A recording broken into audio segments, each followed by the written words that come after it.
A Nation back with Howard Coe, and Happy New Year, Howard, and also happy anniversary, 40th anniversary. 40 years being weird. There we You know that go. long-term married couples are weird. we're the outliers. Yeah. Who knew? There we Happy go. New Year, Harry. Happy New Year. Well, thank you. So you're keeping up your activity. I see at Redmond Channel Partner Magazine. And you're doing good work. You have some 2022 predictions, the 6 shifting paradigms. So if you don't mind, let's walk through them. Number 1, augmented thinking. What's going on? Well, augmented thinking goes back to 1972. Alan Kay, the guy who gave us Smalltalk and the icons and the drop-down menus and the mouse, the guy that Steve Jobs and Bill Gates visited at the same time. Long before that, he came up with this thing called the Dynabook. Now, the Dynabook kind of looks like that if you look at a drawing of it. But what he said was, in plain language, you can talk to it, and it will bring you any information you need anywhere in the world. We had the ARPANET for like 3 years at that point. I remember that. It was nascent. It was not anywhere yet. But he foresaw this opportunity to have a handheld device. He even called it a personal digital assistant. And the Dynabook was going to be everything. You could do everything on it.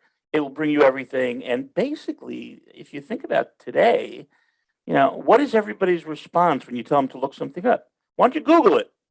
Yeah. Everybody Googles it, with apologies to Microsoft. I didn't say Bing, I'm sorry. But seriously, Google it. And honestly, I think a lot of people don't remember stuff that they know they can Google, just like Einstein. They thought he was stupid, but he said, why should I remember anything I can look up? It's the same thing. So I think that people are doing a lot of augmented thinking these days. They're just using the internet to store their information. They pull it up when they need it. Yeah. Not exactly the Matrix, but, getting there. Number 2, placelessness.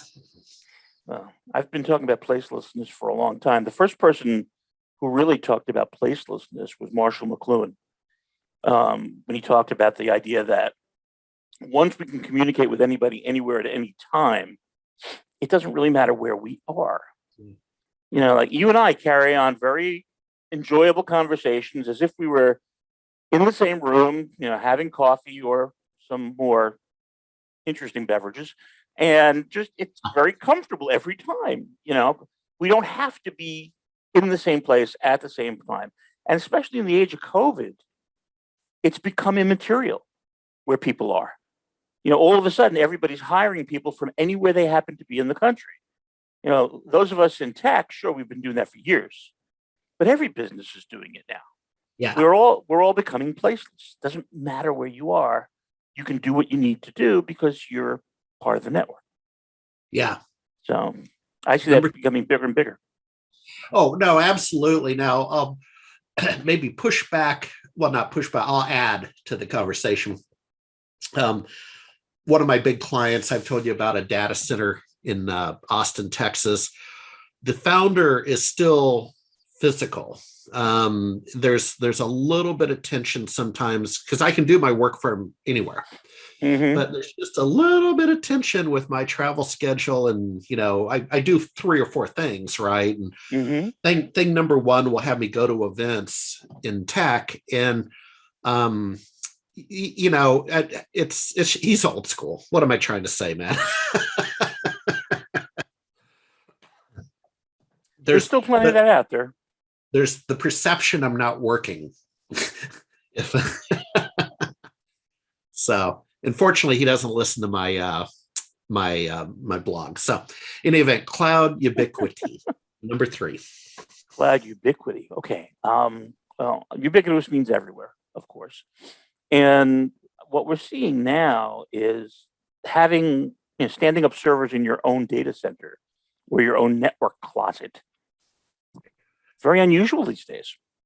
Very few people are doing it, much to the chagrin of distributors and manufacturers, but much to the benefit of the people who are doing it. We're seeing more and more. Cloud is becoming normal. And everybody still talks about hybrid cloud. Everything's hybrid. I don't know anybody who has just public cloud or just private cloud or even just cloud. I mean, most people have something on-prem. So it's all hybrid. And I've stopped using the word. But cloud is everywhere. Everybody uses cloud. Everybody has become very comfortable with cloud. I think we're all realizing it's a data center. It's another data center. It's hundreds of data centers, each of which I can reach out to and get the services I need when I need them. There's more flexibility and people are really feeling more limber, more agile. And I think that's just going to get deeper and deeper in us until people don't remember a time when you had your own servers. Yeah.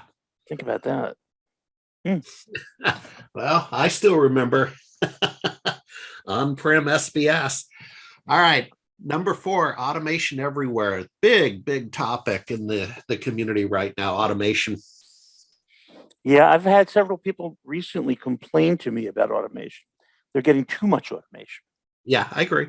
One was we were talking about a project management system, and one of the people in the organization keeps on automating different processes. He's hooked on the automation. He's hooked on doing it. A lot of the automations he set up don't really need automating. They don't really contribute that much, but they drive everybody else crazy because they don't expect that to just happen by itself. So there's a little bit of a communication issue there. But I think that, not for nothing, but I think as we go ahead, anything we can automate, we will automate because we can. And if you look now at the no-code, low-code, no-code platforms, where you can just move tiles around on a screen to create a workflow, automation is in everybody's hands. Yeah. So I think it's going to proliferate like crazy. And I do think that 2022 is the year where it really all begins. Yeah, and I mean, I get it intellectually, but by analogy, here's what frustrates me about automation. And I've had some sharp words with one or two people in my personal life. Like you, I enjoy cooking. Okay, I enjoy chopping and cooking, and now really putting an emphasis on barbecue and rubs and that kind of thing. And I really enjoy it. It's how I relax. We are brethren there. Yeah, and I've got one or two people in my circle that are like, "Why? That's so much work, Harry. Why would you ever do that? We can just get DoorDash, or we can just go to a restaurant." And I'm like, "No, I actually enjoy working with my hands." So by analogy, DoorDash is automation, okay, versus I enjoy cooking. Does that make sense? Oh, it makes total. A mentor of mine loves to talk about how we've suffered a loss of grace in our environment, in our community. People aren't as gracious to each other as they used to be. The quality of relationships has become more transactional and less emotional over time. I think it's the same thing there. We could have ordered DoorDash last night. Instead, my son had a chef come in and prepare a sumptuous meal for us to celebrate our anniversary.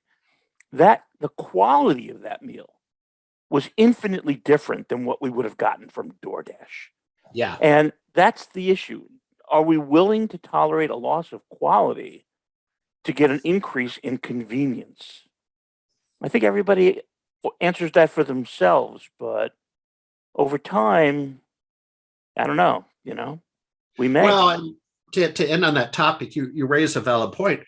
The relationships, you and I go back to when there was not much automation, and we did it by hand, and the relationships were stronger. Today, the relationships just are not a full handshake in many cases with peers. It's a little bit like this. To your point, transactional. Yep. Yeah. Number 5, do-it-yourself low-code, no-code apps. What's going on? Yeah, I talked about that a few minutes ago. This has been developing over the past few years. I encountered my first probably about 4 years ago. Now, if you Google it, you'll find dozens of them. These platforms, they basically say, if you know your process, how your process works, you can now program automation for your process. Right. You can program your workflow, and you don't have to know a stitch of code. We'll just give you this interface where you can move tiles around what looks like a flow chart, and you're literally constructing a flow. So this really puts the real power of computing completely into the hands of business managers in a way it never has before. Yeah. And anything that can eliminate code, there's plenty of people who will support that. There's plenty of people who don't want to know how to code. There are plenty Yeah. of people who are coding who would like to do something else, who would like to sleep at night, perhaps, take the toothpicks out from their eyes, but I think, I've seen them proliferate to a great extent over the last 4 years or so, maybe a little more. But I think that that's just accelerating. So I see in 2022 more and more people. I also see more and more channel people who can't imagine how to become an app dev because their infrastructure business has gone away, Correct. right? They can't sell servers anymore. They can't service servers anymore. Cloud has replaced all that. They need something new to do. Well, app dev seems like the most obvious thing, but that means going and learning code. And that's a long process or an expensive process if you want to hire it. Here, perhaps you can become the expert at using low code, no code to create processes for your customers until they discover that, like they discovered so many other things, they could do it themselves. Yeah. Yeah. I just had a podcast earlier with Nigel Posting's Microsoft vendor in the Power BI area and analytics. Quite Yep. Smart guy. And we had a similar talk that Joe, the computer guy, well, his business has gone away. And as for now coming up on 5, 6, 7 years, I've carried the flag for analytics, whether it be Tableau or Power BI or, whatever your flavor.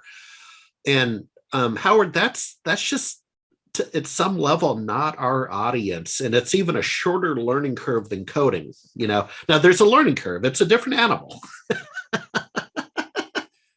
But I'd like to see more movement in there. Hey, finally, a subscription economy. What's going on with number 6? Yeah, well, I think everybody has seen that. Those of us in the channel have gone from selling boxes to selling subscriptions. You subscribe to all of your cloud services. You now really subscribe to your circuits if you're doing long line circuits, MPLS if you don't want to use the internet for certain applications. You're subscribing to literally everything. And it's become a subscription economy. Friends of mine have already regaled me with tales of subscribing to their car. It's no longer a lease. It's no longer a rental. That's great. It's like so many other things, right? If you change the name of it, it's something completely different.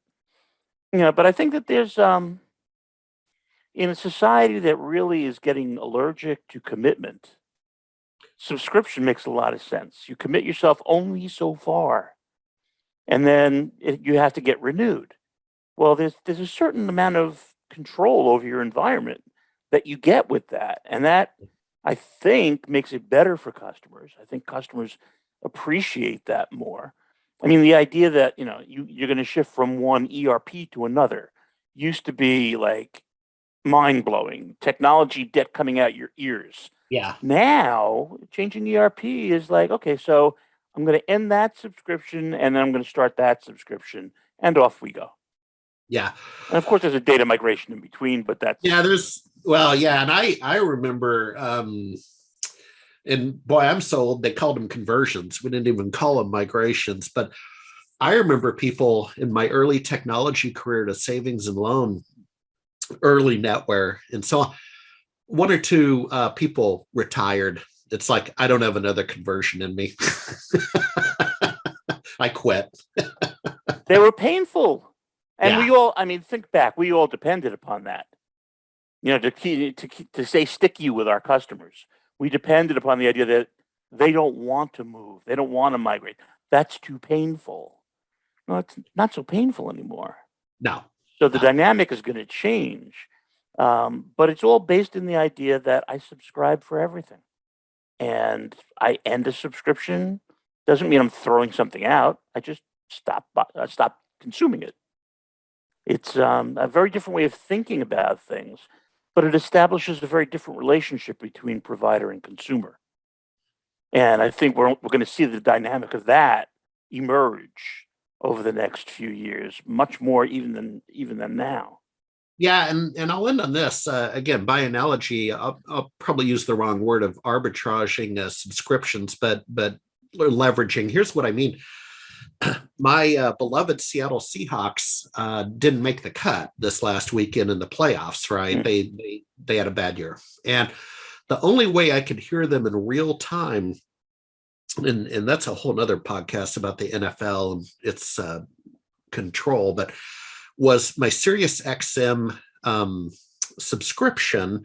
And I added the sports package right at the beginning of the season. You add the sports package, another $3 some odd a month.